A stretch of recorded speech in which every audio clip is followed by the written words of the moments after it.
எல்லாருக்கும் வணக்கம். நன்றியும் கூட. ரொம்ப ரொம்ப சந்தோஷமா இருக்கு.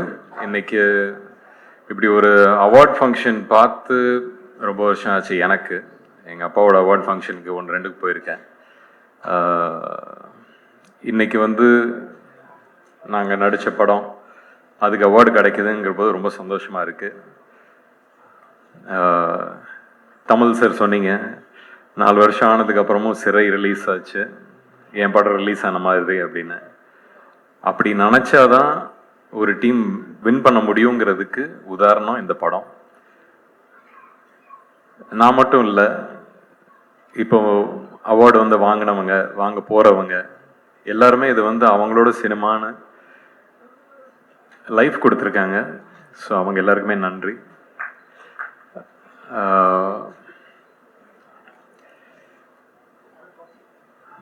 டானாக்காரனுக்கு அவார்டு கிடச்சிச்சு ஸ்டேட்லேருந்து. அது எப்படி நடந்துச்சு என்னன்னு புரியல. ஏன்னா 25th December 2025 25வது படம் எப்படி சிறையாக அமைஞ்சிச்சோ, ஒரு ஒரு வெல்விஷர் ஃபோன் பண்ணி சொல்ல போது, ஓ அப்படியா அப்படின்னு சொல்லி ஏற்றுக்கிட்டு வந்தது. அதுக்கப்புறம் படம் ரிலீஸ் ஆகி நல்லா போயிட்டுருக்கு. ஸ்டேட் அவார்டுன்னு சொல்ல போது, சரி நம்மளுக்கு அன்னைக்கு எவ்வளோ உட்காந்து ஒரு அழுதுருப்போம் ஒரு டீமா. இது ஒரு டபுள் சந்தோஷமா வந்துருச்சுன்னு அன்னைக்கு வேண்டிக்கிட்டேன். அதான் அந்த அந்த கஷ்டத்துக்கு நான் வேண்டிக்கிட்டேன். பட் எல்லாமே அமைஞ்சிச்சு. அமைகிறதுக்கு நிறைய பேர் பொறுப்பு. அதில் அஃப்கோர்ஸ் லலித் சார்ல ஆரம்பிச்சு ஒரு நல்ல ப்ரொடியூசராக, இது என்னோட 25வது படம். எனக்கு ஆக்சுவலி நியூஸ் கிடைக்க போது நான் அவருக்கு தான் ஃபர்ஸ்ட் ஃபோன் பண்ணேன். சார் இது என்னோட 25வது படம், கொஞ்சம் கூச்சமாக இருக்கு உங்ககிட்ட சொல்கிறதுக்கு, ஆனால் இதை பற்றி பேசலாமா அப்படின்னு நானே கேட்டேன் அவர்கிட்ட. இல்லை சார் நீங்கள் தாராளமாக பேசுங்க அப்படின்னு. அஃப்கோர்ஸ் அவரோட பையனையும் இன்ட்ரடியூஸ் பண்ணுறாங்க. இது மேலே போயிட போதோங்கிற ஒரு பயம் தான் எனக்கு. பட் அதான் அந்த ஒரு மனசார ஒரு நல்ல விஷயம் செய்ய போது அது கரெக்டாக போய் சேர்ற மாதிரி தான் இந்த படம் கரெக்டாக போய் செஞ்சிச்சு. அதுக்குள்ளே இருக்கிற விஷயங்கள் கரெக்டாக போய் செஞ்சிச்சு. ஸோ அதுக்கு வெரி கிரேட்ஃபுல். அண்ட் இது இப்போ சொன்னார் அப்பாவோட பேர், தாத்தாவோட பேர். ரஜினி சார் சொன்ன மாதிரி தான் இந்த காது கேட்காத தவளை. அப்படிதான் இந்த பயணத்தை ஓட்டிக்கிட்டு இருக்கேன் நான். ஸ்கூலில் ஞாபகம் இருக்குது, ஸ்கூலில் ஒதுக்கிடுவாங்க. ஓ இவரோட பையன், இவரோட பேரன் அப்படின்னு சொல்லி ஒதுக்கி நம்மளுக்குன்னு ஒரு அடையாளமே இல்லாமல் போயிடும். அதெல்லாம் கஷ்டமாக இருக்கும். ஸோ அதனால் ஓடிடுவேன். ஏதாவது ஒரு பிளேக்கு கூப்பிட்டாங்கன்னா ஓடிடுவேன். ஏதாவது பாடுன்னு சொன்னால் ஓடிடுவேன். ஸோ இப்படியே நிறைய இடத்துல ஓடிக்கிட்டே இருந்தேன். அப்படி ஓடினது தான் காலேஜுக்கு அமெரிக்காவுக்கு ஓடினேன். அங்கே போய் என்னை கண்டுபிடிச்சேன்.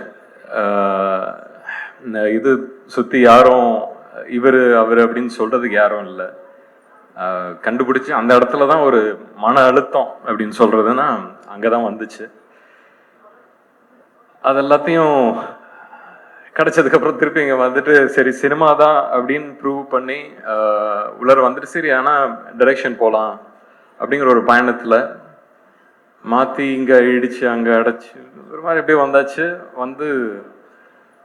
ஆக்டிங் தான் பண்ணோம் அப்படின்னு சொல்ல போது அப்போ டேய் இது உள்ளார வர இது எப்படி இருக்கும் தெரியும்ல அப்படின்னு. அப்பா கிட்ட சொல்லாத விஷயம் தான் இன்னைக்கு பேசிகிட்டு இருக்கேன் இது வரைக்கும். அப்போல்லாம் ஓடினேன், ஒளிஞ்சேன் அப்படின்னு. அன்னைக்கு அப்பா கிட்ட சொல்ல, ஆனால் இது இன்னைக்கு அவங்களால வர முடியல, கோயம்புத்தூர்ல இருக்காங்க. நிச்சயம் அதை பார்ப்பாங்கன்னு நம்புகிறேன். சொன்னேன், ஆமாப்பா இல்லை எனக்கு தெரியும், என்ன மாதிரி எதிர்பார்ப்பு இருக்குன்னு எனக்கு தெரியும், பார்த்துக்கிறேன் அப்படின்னு. இறங்கினேன். அவங்களுக்கே தெரியாமல் கும்கின்னு ஒரு படம் போய் சைன் பண்ணேன். அதுக்கப்புறம் அவங்களுக்கு போய் சொன்னது தான், என்னடா ரெடியா ஓகேயா அப்படின்னு கேட்டாங்க. தெரியல பார்க்கலாம் அப்படின்னு சொல்லி இறங்கினது. பட் கும்கியில் ஆரம்பித்து இன்னைக்கு சிறை வரைக்கும் வந்திருக்கேன். அந்த காது கேட்காத தவளையாட்டம் தான் இது இவ்வளோ தூரம் வந்திருக்கேன். திருப்பியும்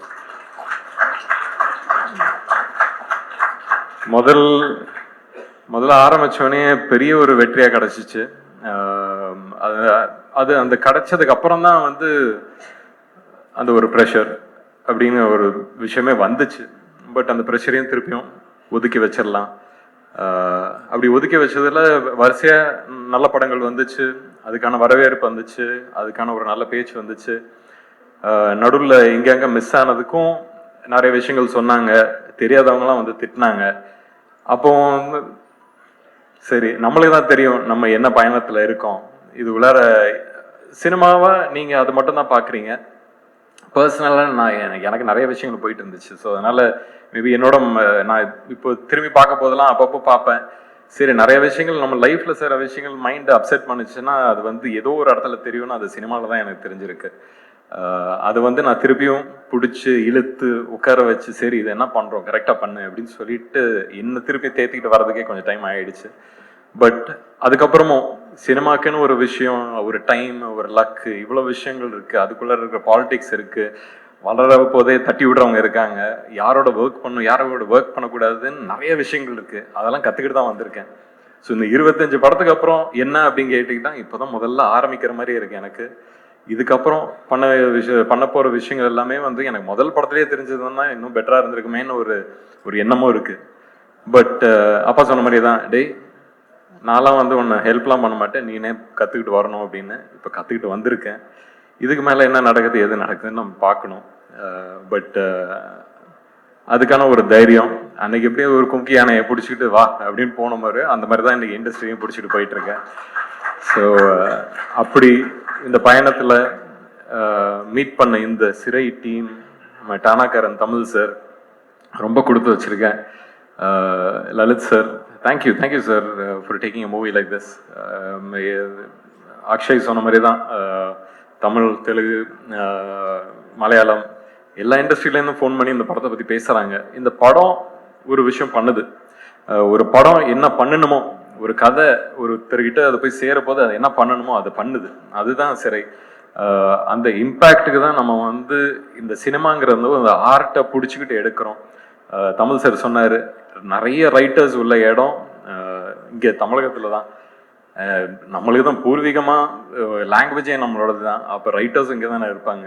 அந்த ரைட்டர்ஸ்க்கு வந்து கரெக்டான ஒரு வாய்ப்பு கிடச்சிதுன்னா நல்ல கதைகள் எடுத்துகிட்டு வர முடியும். நம்மளோட இண்டஸ்ட்ரி பற்றியும் பெருமையாக பேசலாம், பெருமைப்படலாம். ஸோ அதெல்லாம் நடக்கும்னு நம்புகிறேன் இந்த ஃபியூச்சர்.